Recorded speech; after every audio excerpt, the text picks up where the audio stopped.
people need the Lord, how do we reach people who have lost their interest in Christian values and Christian concepts? How do you reach people? Jesus used a special formula. Jesus mingled with people as one who desired their good. And then he met their needs. And then he won their confidence. And then he said, I have a few more things to share with you. Why don't you follow me? There is no better way to open the doors to people's hearts than through the message of health. Once they realize what you have done for them, they're so grateful and they say, is there anything else that you want to share with me?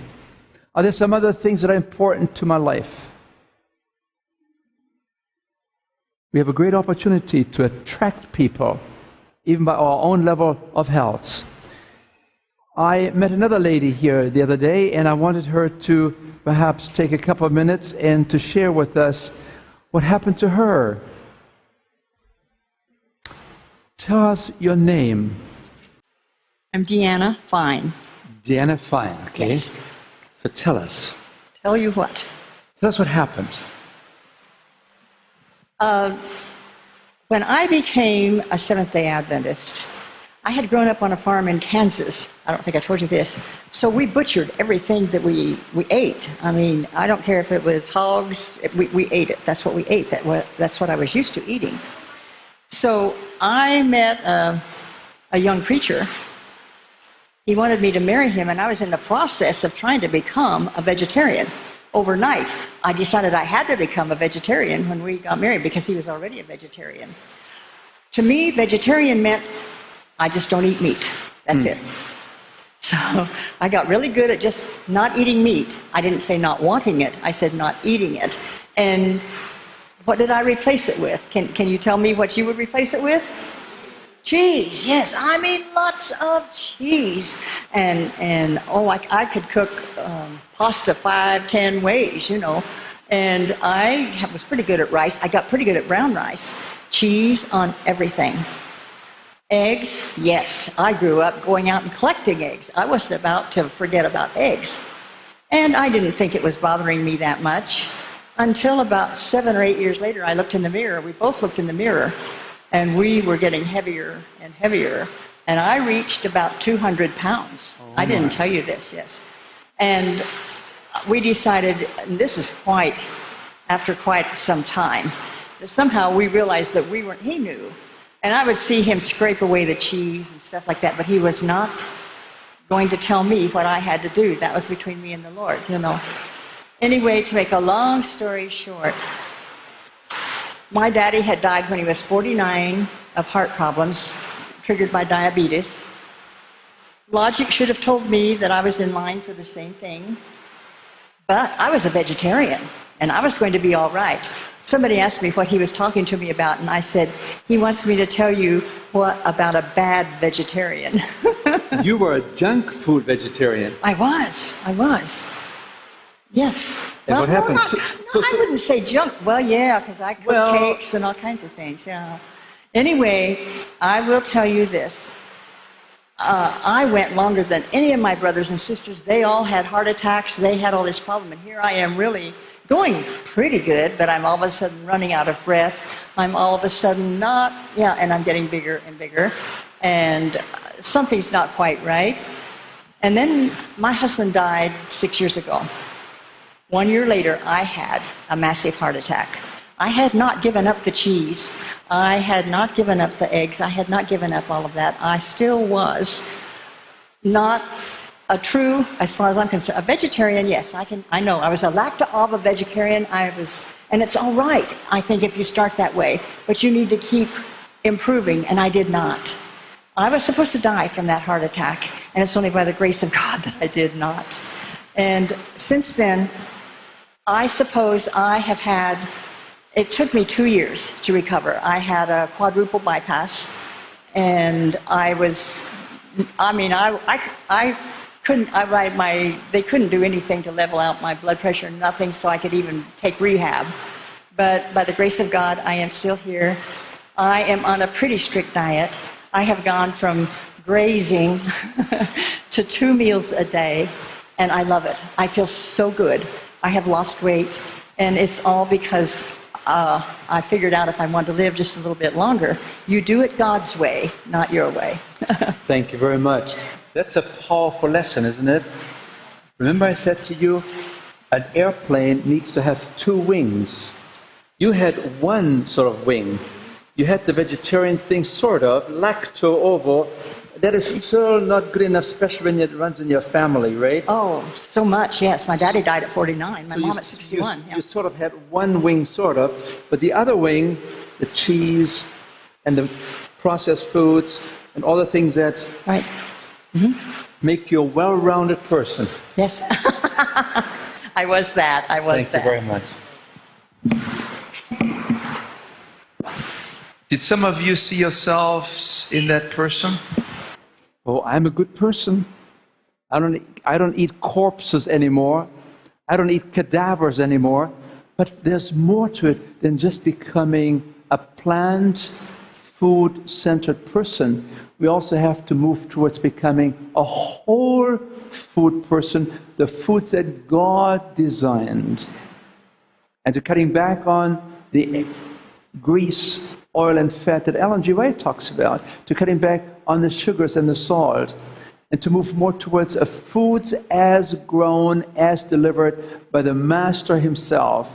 That's what we need to do. Then you can expect those wonderful things that you're now experiencing.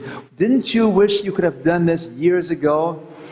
You could have saved yourself the heart attack. You could have saved yourself the quadruple bypass. You could have saved all of us as a society $150,000 for the bypass. Before I do the question and answer period, I want to give you a quick story. I want to talk to you about a revolution. Revolution is usually a transfer of power, usually accompanied by means of illegitimate violence. So when you hear about a violence, you usually think of, when you hear the word revolution, you usually think about blood spilling. You usually think in terms of violence. Well, let me give you, however, today an example of a non-violent transfer of power. That revolution, it's called a velvet revolution, a bloodless revolution, that usually begins in the heart. It's executed by ethical and rational means, and it centers on values that are self-evident and truths that emerge on the basis of scientific evidence. So this is a different kind of a revolution. It's a revolution that comes from above, that comes into our hearts and expresses itself in non-violent means. Here's an example of a political velvet revolution. Czechoslovakia, November 17, 1989. The wall in Berlin has fallen down. The Soviet Union is in trouble. Czechoslovakia is one of their country's satellites that they dominate. And on November 17, 1989, the students in the universities begin to march. 3 days later, the people are marching.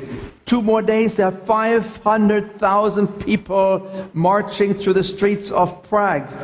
And 4 days later, on November 24, 1988, the communist leadership is resigning. They're throwing the towel.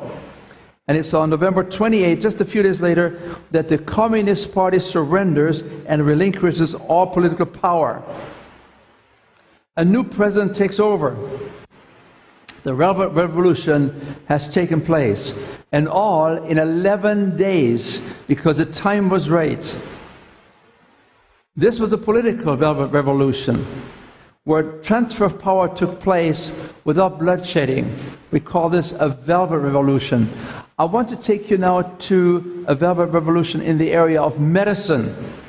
And that took place between 2013 and 2018, the last 5 years, where we are now changing the way that we treat chronic diseases. We're no longer treating chronic diseases by managing the symptoms with with medications and with procedures.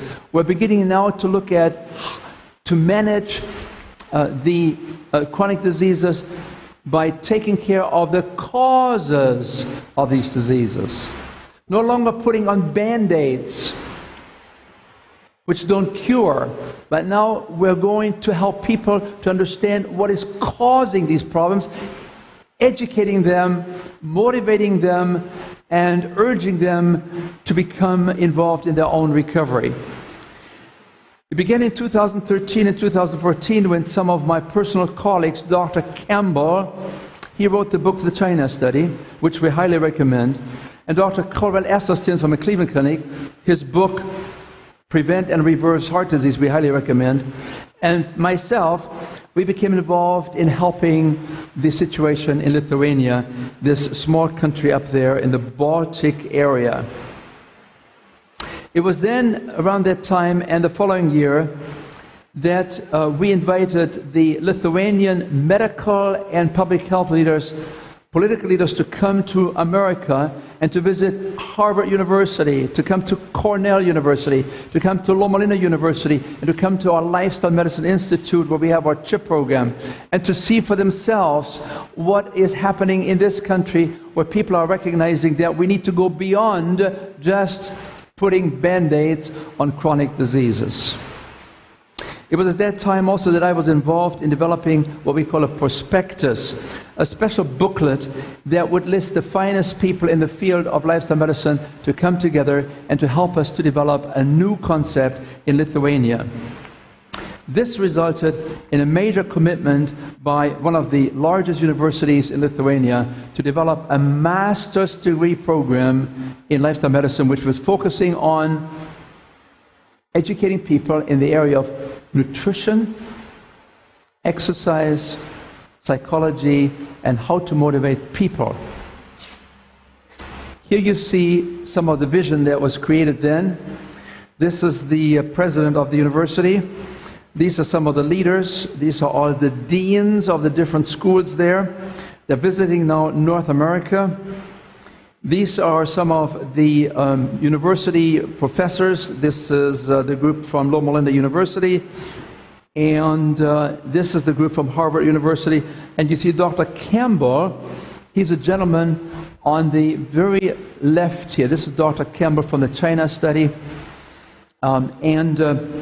They're beginning to see and understand the great opportunity we have to educating people, to motivating people, to providing education in the area of nutrition and lifestyle medicine, to make them become involved in their own recovery from these culturally promoted diseases. The mission was carried out. This is the team of professional staff in Lithuania that are now involved in developing the new curriculum for the new master's degree in lifestyle medicine. And a year and a half, these are the students, physicians, nurses, public health officials that are enrolled in the master's degree program of lifestyle medicine. And it was only a couple of months ago, on March 22, 2018, when I had the great opportunity to realize the transfer of power, where the chronic disease solution was no longer just to give people a pat on the back and a Band-Aid and some medication and some procedures. No. It moved from the traditional medical approach to a new approach called the lifestyle medicine concept.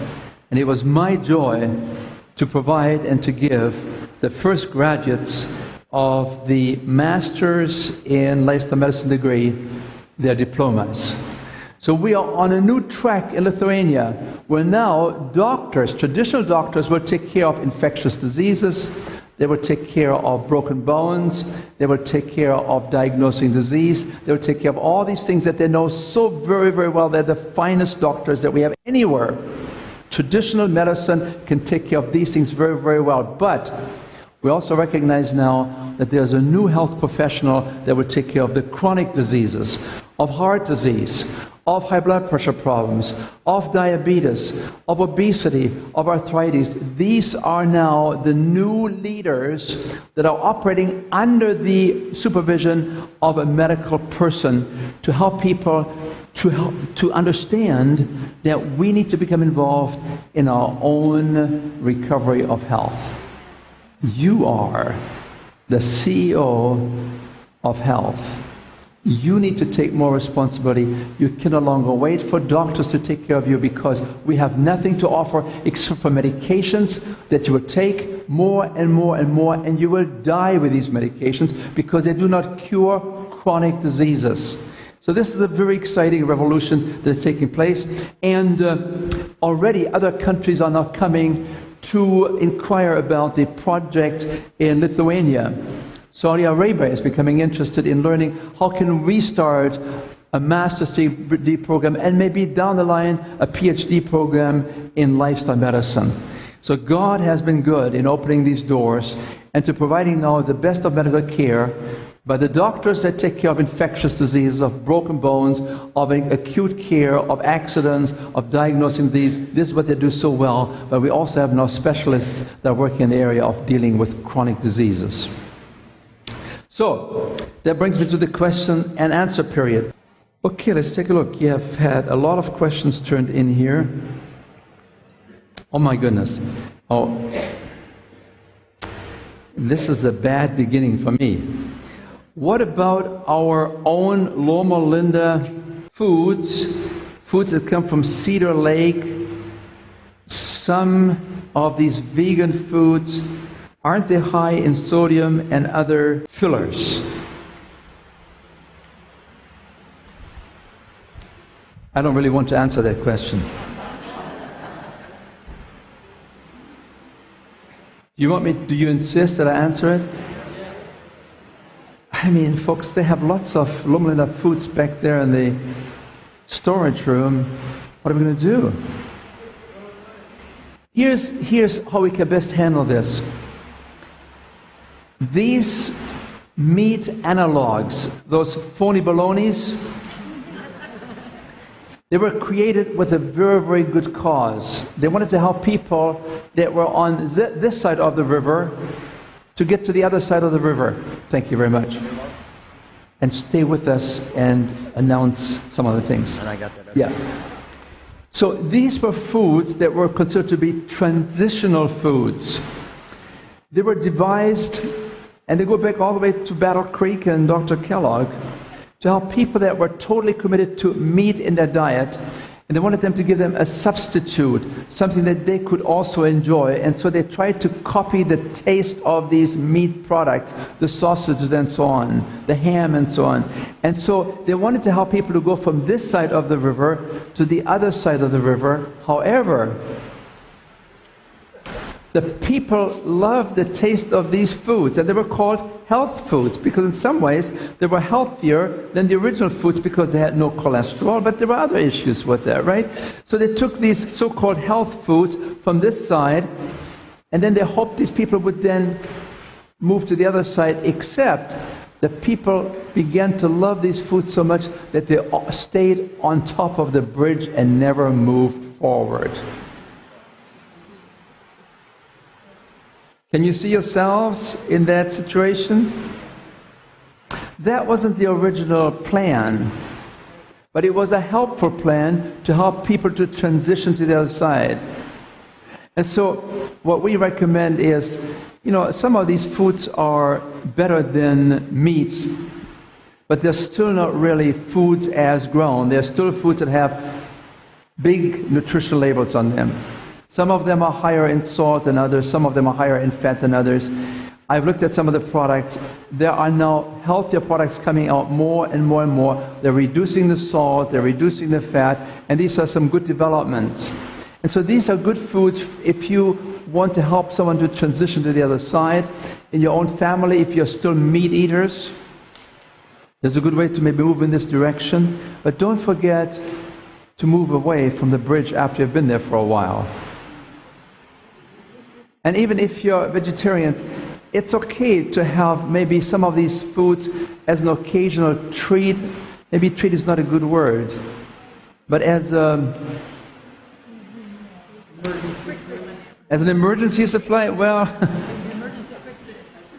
we should use them as maybe as a condiment in small amounts. Then it's okay.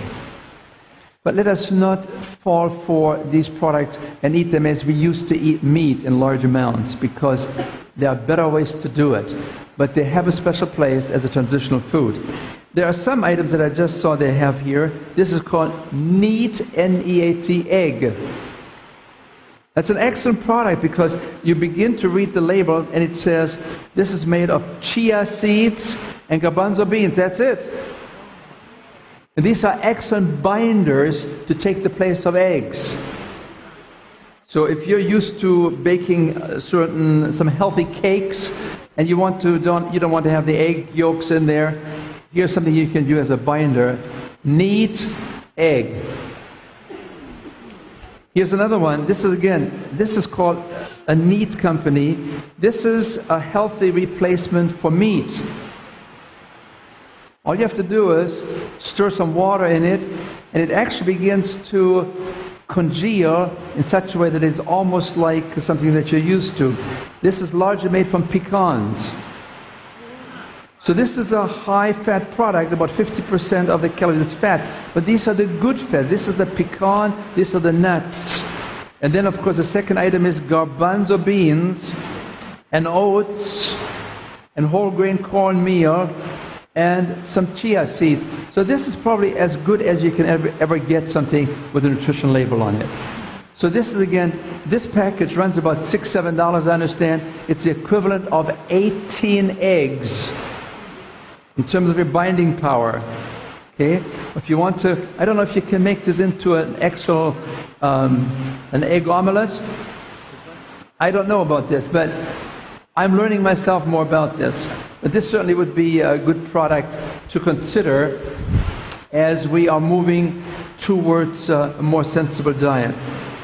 What oils are acceptable? What oils are acceptable? The best oil that we recommend is WD-40. Please don't drink it. God did not make oils. Oils are, every gram is how many calories? Every gram is 9 calories. Since most people in this country are concerned about overweight, be careful with fats, because the fats you eat, the fats you wear. So use oils in small amounts. If you have some salad dressing and you want to go beyond just having the lemon juice and some of these things, just use a little bit of olive oil, it's fine. But don't go overboard. Remember, it is still a fattening food. It's concentrated calories. Are there any questions? Let me make a point again, because some people have come to me. You cannot be right. Coconut oil is a good fat. It reverses Alzheimer's disease. Folks, that's fantasy. There's no scientific evidence for this. The worst fat you can possibly put into your body is coconut oil. We recommend coconut oil for your skin. It makes your skin nice and soft. It's nice on your scalp, but don't put it into your body. That's exactly what the Heart Association has said 3 months ago. They had a big conference on this issue. How can we stop people from believing that this is for their health? It is not. It's marketing from these countries of Indonesia and Malaysia. Yes, there was a hand. Oh, you're not talking about coconut oil. Peanut butter. Peanut butter is 80% fat. Just like almond butter. You want to use them in small amounts. Okay? So there's nothing wrong with eating a little bit of peanut butter. Just don't put it a 1/4 inch thick on your bread. All right? Are we still friends? All right. So when you have these special butters, almond butter and what else do they have? Peanut butter. Cashew butter. Yes, that's right. Just be aware that this is a good fat, but it has a lot of calories. That's why we are always recommend to people, use nuts in small amounts. People come to me and say, how many nuts can I have? Folks, I'm not in the accounting business. I learned my lesson. Some years ago, I spoke at a camp meeting, and a lady came to me and she said, oh, I love my sunflower seeds. How many but they're high in fat, aren't they? I said, yes. How many sunflower seeds can I have every day? I said, 13. A year later, she called me up and said, Dr. Diehl, I'm doing well. I'm counting every morning 13 sunflower seeds. Folks, that's not what I meant. It just means just have a few, that's okay. When you have some walnuts, just have them 1 ounce. It's sort of half a handful. You can have them every day, it's fine. When you have some almonds, that's fine. But don't overdo it, be careful. And don't use the salted ones. Are you with me there? The danger with these nuts is that you just don't take a half a handful. You always seem to be taking more. And that's the danger, because they're almost addictive, aren't they?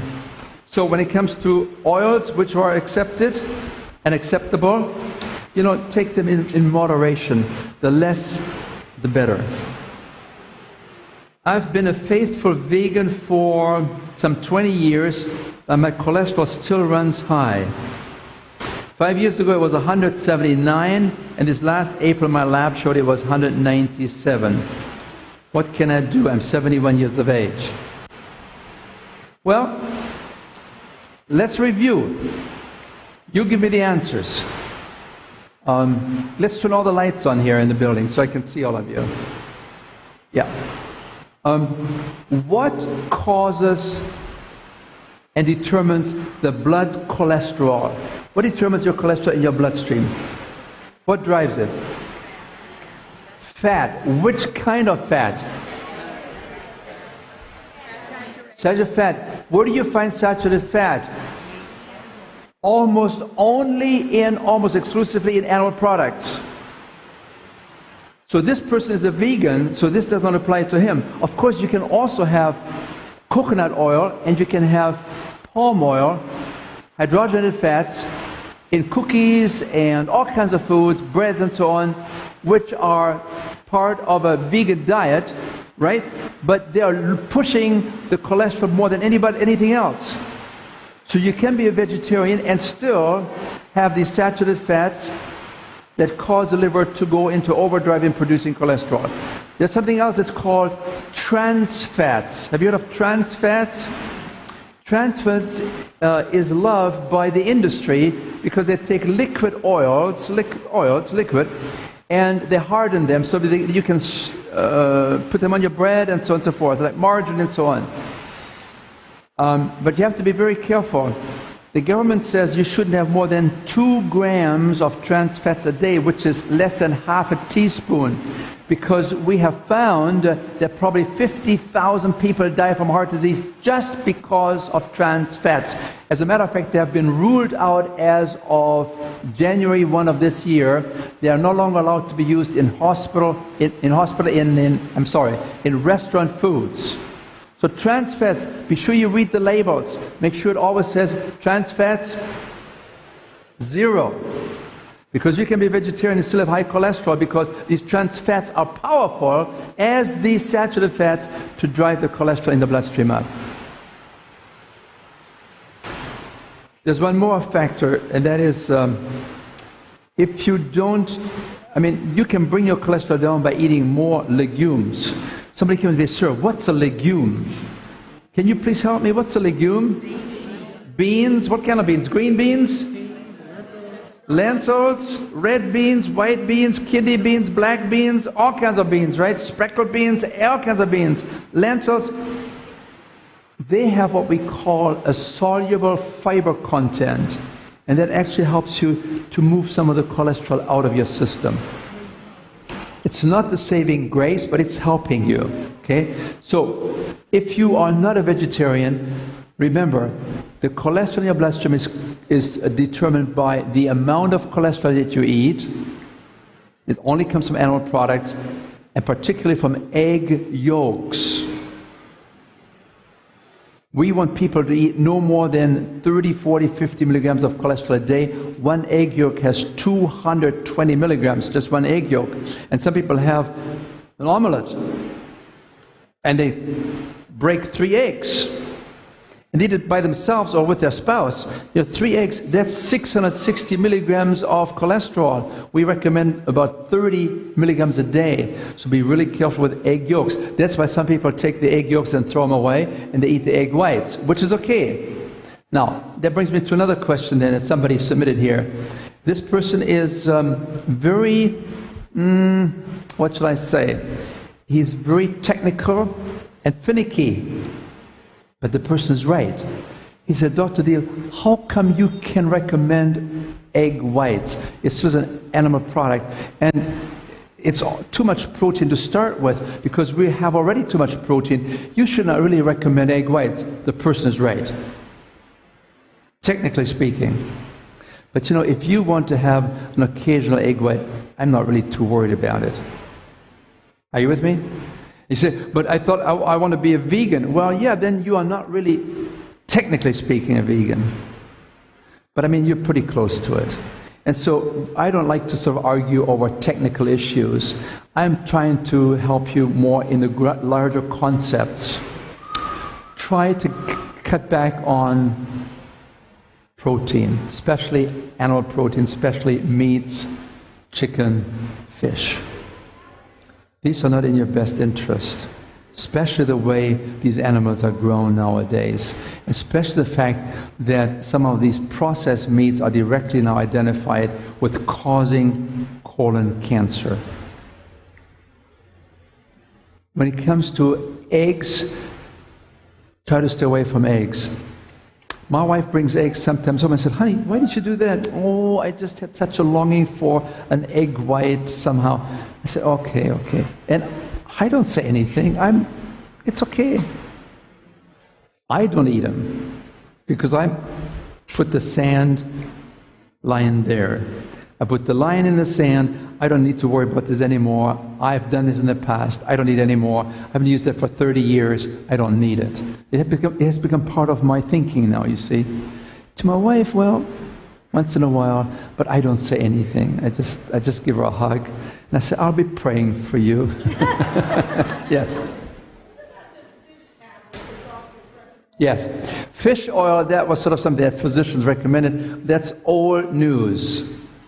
Okay, they have done larger studies now, and they have shown that this was not really scientifically defensible.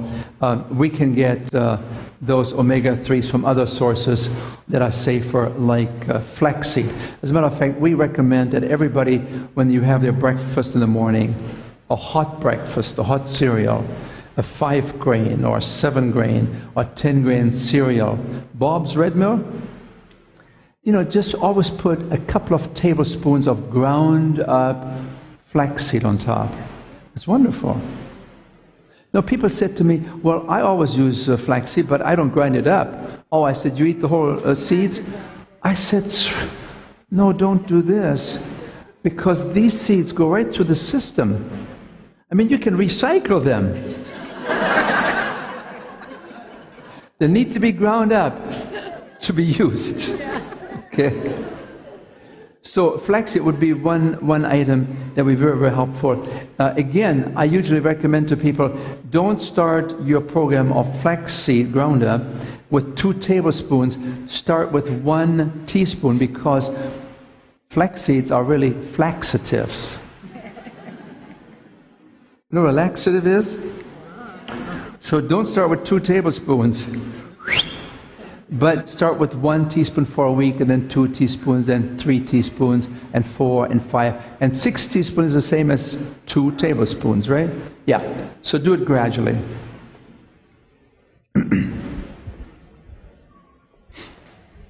What about gluten flour? Is it okay to use? Yeah, you can use gluten flour. It's not really necessary, but yes. What if you don't use any oils at all and your cholesterol still stays up?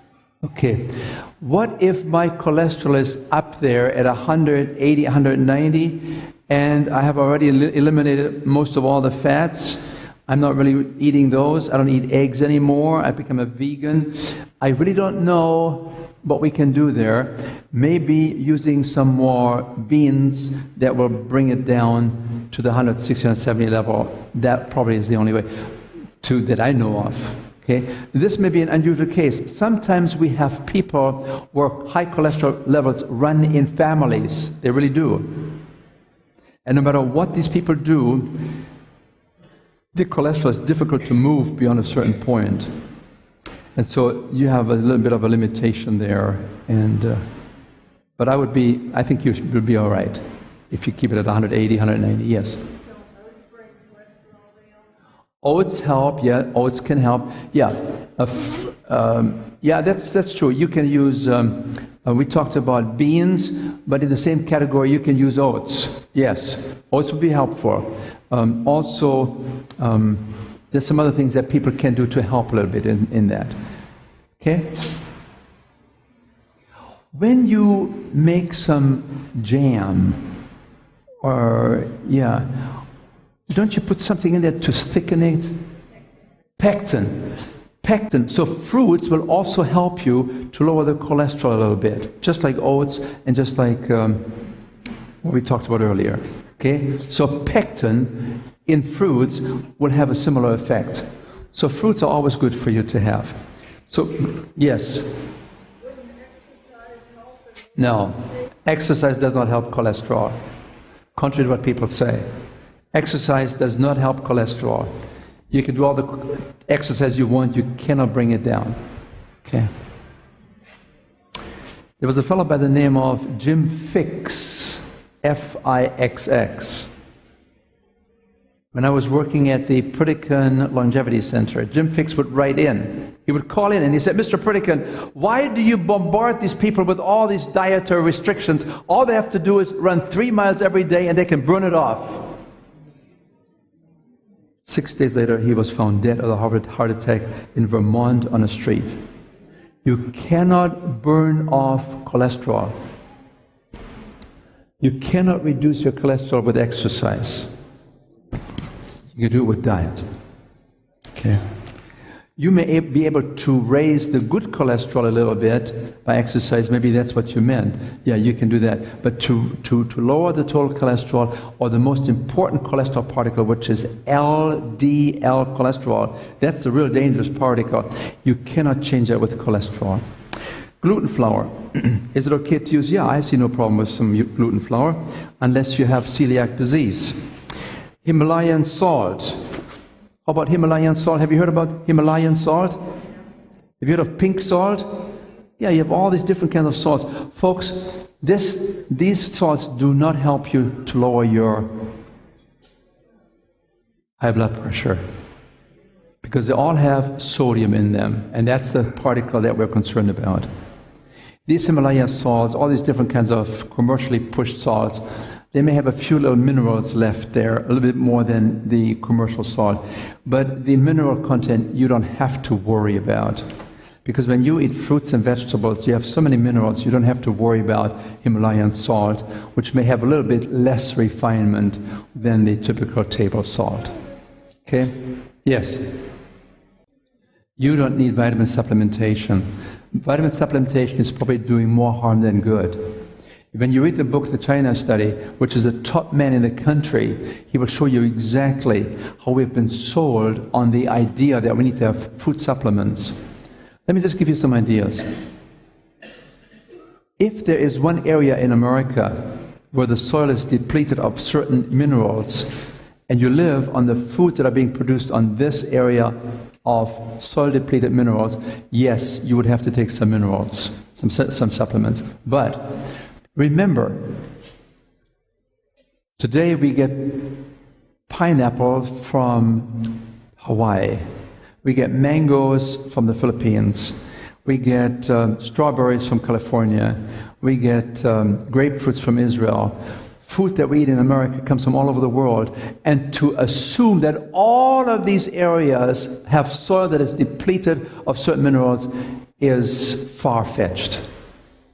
But you have these food supplement companies that always come and say, well, the soil is depleted. Folks, just remember, soil can be depleted in some areas. It is. But folks, the food that we have today comes from all over the world.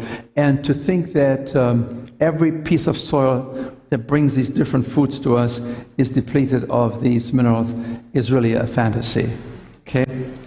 So we talked about Himalayan salt. How many meals do you recommend? 2 meals minimum, 3 times a day is just fine. It depends on your age. It depends on how you want to structure your life. There's an increased interest today in fasting, where people actually recommend that we fast every night and leave out the evening meal, particularly when you have overweight to worry about. We have always recommended that people should have their lightest meal at night. If you want to leave it just out and maybe have a breakfast that you're retired and you have time, you're not under time pressures at a job, you can have your breakfast at 10 o'clock in the morning, and then you have your big meal at 2 o'clock in the afternoon, 3 o'clock in the afternoon. You can do it with 2 meals. When you have children, no, you want to have those 3 meals. When you are involved in exercise, you might want to seriously think about, and you're younger, you might want to very seriously think of maybe looking at the 3 meals a day rather than 2 meals. But 2 meals can have their place and actually might have some advantages. Should you limit grains? Should you stop eating bread or limit at least the pasta, the rice, and so on? If it comes out of the hand of a master designer, like brown rice, is it okay? Barley, as it comes out of the hand of God, is that okay? Did we talk about brown rice? Did we talk about whole wheat? Is it okay? Yes. These are some basic principles that we can use to filter out the possible answers to those questions. Okay? There are lots of books written, I shouldn't say lots, several books, 3 have been written about the danger of eating wheat. They talk about the wheat belly, they talk about the wheat brain. Folks, these are books that are written by people that have no scientific standing in the scientific community. They're just, one is a cardiologist who tells you don't eat wheat because wheat is differently processed today, and then he recommends have your eggs and have your meat. That's what you need to have to be in good health. Folks, you know, these are not people that have scientific standing. Some of you have come to me and you said, what about the eat according to your blood type diet? Have you heard of this? That book has been around for 30 years. It's still in stores. Written by a chiropractor. I mean, just use common sense. People in China, for 4,000 years, they have lived a certain way. Many of these people, even today in the provinces, don't have a clue what their blood type is. How did they ever survive without knowing what their blood type is so that they can choose the right diet? Because this author says, if you have this blood type, then you need to eat meat. If you have this blood type, then you should be a vegetarian. If you have this blood type, then you should be a lacto-vegetarian. It all depends on your blood type. I'm writing a book right now, How to Eat According to Your Shoe Size. It's just as ridiculous, isn't it? So don't fall for these things. It sounds sort of sophisticated. Eat according to your blood type. Folks, forget it. Are chia seeds good to eat? Yes, of course they are. They're excellent. They're marvelous. Like a quarter of a cup in a cup of almond milk to make a pudding. Yeah, it's great. It's very filling. Yes, it is. Should I limit these seeds? No, you can eat. How many seeds can you eat? Because they swell up.